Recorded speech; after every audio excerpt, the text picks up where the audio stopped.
इसमें स्वागत है। आज हम आपको एक बहुत सारी मोरल स्टोरी सुनाने वाले हैं, तो चलिए वीडियो स्टार्ट करते हैं।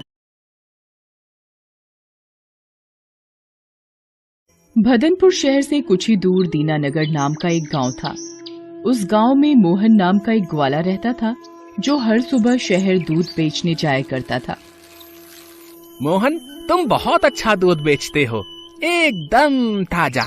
जहाँ शहर में तो सब माल नकली है, दूध में पाउडर मिलाते हैं, एक तुम ही हो जो शुद्ध दूध देते हो मोहन। जी साहब, मैं तो एक छोटा सा ग्वाला हूँ और ईमानदारी का ही व्यापार करता हूँ, उसी का खाता हूँ। भदनपुर में केवल एक ही डेयरी थी, बजरंग डेयरी, लेकिन वह मिलावटी और अशुद्ध दूध देता था।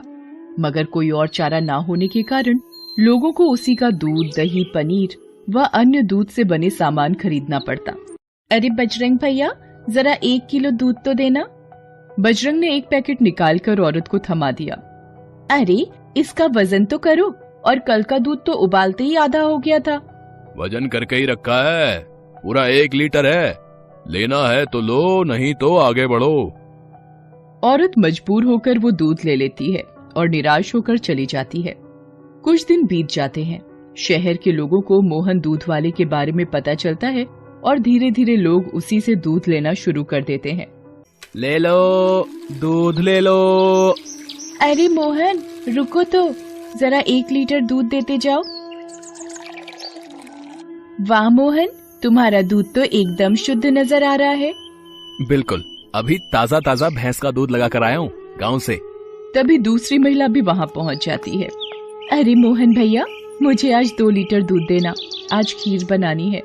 जी लीजिए, खीर के लिए मैं आपको गाय का दूध दे देता हूँ, भाव बिल्कुल बराबर है। धीरे धीरे मोहन दूध वाले की चर्चा सारे शहर में फैल जाती है और बजरंग डेयरी से कोई भी दूध नहीं खरीदना चाहता।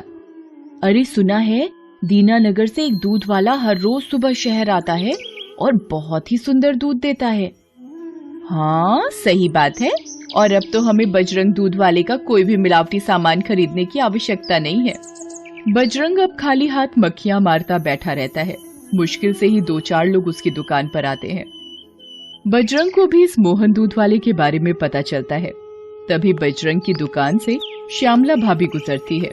अरे श्यामला भाभी, आज दूध नहीं लेंगे क्या? अरे हम पागल हैं क्या जो हम तुम्हारा मिलावटी दूध लेंगे?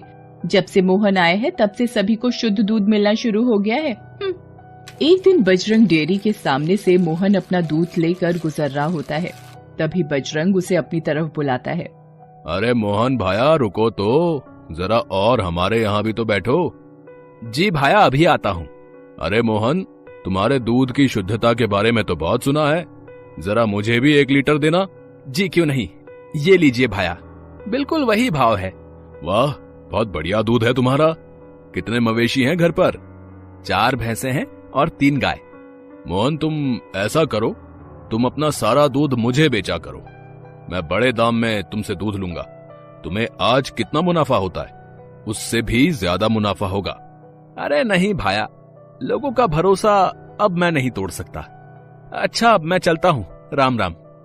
बजरंग दांत पीस कर रह जाता है। उसने मोहन को बहलाने की अपनी तरफ से पूरी कोशिश की, लेकिन सफल ना हो सका। राम राम, राम राम। इस मोहन ने तो सारे धंधे को चौपट कर दिया है, इसका जरूर कुछ करना पड़ेगा। दिन के अंत में मोहन अपना सारा दूध बेचकर दूध के डिब्बों को साइकिल में टांग रहा था। हे भगवान, बस आपकी कृपा ऐसी ही बनी रहे और मैं इन शहर वासियों की सेवा करता रहूं। बजरंग उसे चुपके चुपके देख रहा होता है। मोहन साइकिल पर चढ़कर गांव की ओर रवाना हो जाता है, लेकिन उसका पीछा बजरंग भी कर रहा था। शाम ढलने के साथ ही मोहन अपने गांव पहुंच जाता है और अपने घर के सामने साइकिल खड़ी करता है तो दूध के डिब्बे लेकर अपने घर के अंदर जाता है। अरे भाग्यवान, सुनती हो, जरा 1 गिलास पानी तो ले आना। जी अभी लाई।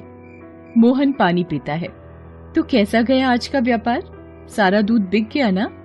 भगवान का शुक्र है, आज भी सारा दूध बिक गया। उससे भी ज्यादा शहर के लोगों को अब मुझ पर भरोसा है। उससे कीमती चीज और कुछ नहीं हो सकती। ईमानदारी की बुनियाद पर बना व्यापार ही हमेशा हम जैसे गरीबों का साथ देता है। बजरंग एक जगह छुपकर दोनों की बातें सुन रहा होता है। अरे बेटा, ऐसा मजा चखाऊंगा, सारा व्यापार भूल जाएगा। अगली सुबह जब मोहन साइकिल में दूध के डिब्बे टांग रहा होता है, तभी वो देखता है कि उसकी साइकिल के दोनों पहियों की हवा निकली हुई है। अरे भाग्यवान, सुनती हो? जरा इधर आओ। सुनीता दौड़ी दौड़ी आती है। जी क्या हुआ? अरे ये देखो, दोनों पहिए पंचर हो गए हैं। अब भला मैं कैसे शहर दूध बेचने जाऊं? हे भगवान, ये तो बहुत बुरा हुआ। आप एक काम करिए, आज घर में ही रुक जाइए और साइकिल बनवा लीजिए। तू रामू को कहना साइकिल बनवा देगा, मैं पैदल ही शहर जाऊंगा। और मोहन अपने सारे दूध के डिब्बों को सिर और कंधे पर टांग कर शहर की ओर चल देता है और कुछ ही देर में पहुंच जाता है। दूध ले लो, दूध। अरे मोहन भैया, जरा 1 लीटर दूध देना। और आज आपकी साइकिल कहाँ गई? जी दीदी, पता नहीं कैसे आज सुबह पंचर ही मिली। अरे मोहन भैया, क्या खीर बनी थी कल, दूध में मजा ही आ गया। वैसे साइकिल पंचर कैसे हुई? जी दीदी, पता नहीं कैसे हुआ, कल रात तक तो ठीक थी, लेकिन आज सुबह उठकर देखा तो साइकिल पंचर मिली। अच्छा, अब मैं चलता हूँ, नहीं तो लौटते लौटते काफी देर हो जाएगी। मोहन बजरंग की दुकान के सामने से भी जाता है। उसे देखकर बजरंग चौंक जाता है। अरे मोहन, आज पैदल ही दूध बेचने चल दिए? जी बजरंग भाया, पता नहीं कैसे आज सुबह साइकिल पंचर मिली, बच्चों की शरारत होगी। अच्छा, अब भाया मैं चलता हूँ। मोहन आगे बढ़ जाता है। बड़ा ही मेहनती व्यक्ति मालूम होता है। साइकिल पंचर करने के बावजूद भी आखिर मोहन दूध बेचने पहुंच ही गया। लगता है कुछ और करना पड़ेगा। शाम होने तक मोहन अपना सारा दूध बेचकर गांव वापस लौट जाता है। वह बहुत थका हुआ होता है। बजरंग इस बार भी उसके पीछे उसके घर तक पहुंच जाता है। अरे भगवान, रामू ने साइकिल ठीक कर दी क्या? अरे आप आ गए? जी हाँ, आज तो ले आई है साइकिल उसने। ठीक है, एक काम करता हूँ, आज मैं साइकिल अंदर कर देता हूँ, क्या पता बच्चों ने शरारत की हो। मोहन अपनी साइकिल अंदर खड़ी कर दरवाजा लगा लेता है, मगर उसके दूध के सभी डिब्बे बाहर थे। बजरंग इसी मौके की तलाश में था। अब देखता हूँ बच्चे, तू शहर दूध कैसे बेचने जाता है। अगली सुबह दूध दुहने के बाद जैसे ही रामू दूध अपने डिब्बे में डालने लगा तो सारा दूध नीचे से बहने लगा। अरे सुनीता देखो, ये दूध बाहर गिर रहा है। इस डब्बे में किसी ने छेद कर दिया है। अरे हाँ, बाकी डिब्बों के नीचे भी बहुत छेद है। किसकी हरकत हो सकती है? पता नहीं, पर मेरे पास एक उपाय है। तुम डब्बे के नीचे एक मोटा कपड़ा बांध दो, न जाने लोग मेरा कब से इंतजार कर रहे होंगे। मुझे दूध बेचने भी तो जाना है। मोहन कपड़े बांधकर डिब्बे में दूध भरकर शहर की ओर चल दिया। मोहन इस बार भी बजरंग डेयरी के सामने से गुजरा। उसे देखकर बजरंग हैरान हो गया। तुम अरे मोहन, तुम यहाँ कैसे आ गए? अरे मतलब, मेरा मतलब यह है कि तुम्हारे डब्बों में तो छेद था ना, लेकिन ये बात आपको कैसे पता चली? अरे वो सब छोड़ो, आओ ना, तुम बैठो ना। मोहन को बजरंग के ऊपर थोड़ा शक हुआ, लेकिन वो वहाँ से निकल जाता है। अरे मोहन भाया, ये तुम्हारे डब्बों को क्या हो गया? जी साहब, पता नहीं किसकी शरारत है। कल किसी ने साइकिल की हवा निकाल दी तो आज डब्बों में छेद कर दिया। न जाने कौन हो सकता है। और कौन होगा? तुम्हारे कारण यहाँ सिर्फ एक ही आदमी को नुकसान है, और वो है बजरंग डेयरी। ये सब उसी की चाल हो सकती है। तो साहब, अब मैं क्या करूं? शहर छोड़कर चला जाऊंगा तो मेरा परिवार कैसे चलेगा? अरे नहीं नहीं मोहन, तुमने हम शहर वासियों को शुद्ध दूध पहुंचाकर बहुत ही उपकार किया है। अब हमारा भी तो फर्ज बनता है कि हम तुम्हारी मदद करें। तुम उसकी चिंता मत करो, मेरे पास एक उपाय है, सुनो। वो आदमी मोहन के कान में उपाय बताता है। मोहन सुनकर राजी हो जाता है। ठीक है साहब, मैं ऐसा ही करता हूँ। हाँ हाँ मोहन भैया, हम तुम्हारे साथ हैं। हम बजरंग को जरूर सबक सिखाएंगे। शाम ढलने पर मोहन अपनी साइकिल पर चढ़कर वापस गांव की ओर जा रहा होता है। इस बार भी बजरंग उसका पीछा करता है। घर पहुंचने पर मोहन अपना दूध का डिब्बा और साइकिल दोनों ही अंदर कर लेता है।